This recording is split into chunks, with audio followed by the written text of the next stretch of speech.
Сәлем достар, менің каналыма қош келдіңіздер. Каналыма тіркеліп, лайк басып, комментарий қалдыруды ұмытпаңыздар. Рамазан айының сәресі туралы айтатын боламын.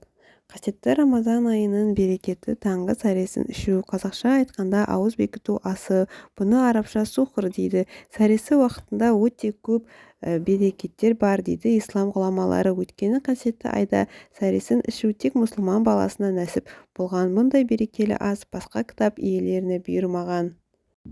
Ораза кезінде сәресін ішу дегеніміз ең алдымен пайғамбарымызды оған Алланың игілігі мен сәлемі болсын сүннеті. Сол себепте бұл амалды орындаған адам сауапқа кенеледі.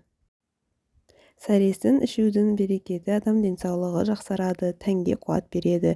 Пайғамбарымыз саллаллаху алейхи уассалам сәресіге тұрыңдар, денсаулықтарын жақсарады деген Бұхари. Жаратқан Алла оразамызды қабыл етіп, сәресінің берекетін нәсіп етсін. Достар, менің каналыма тіркеліп, қоңыраушаны басып, комментарий қалдырып, өз пікірлеріңізді қалдыруға ұмытпаңыздар. Сау болыңыздар.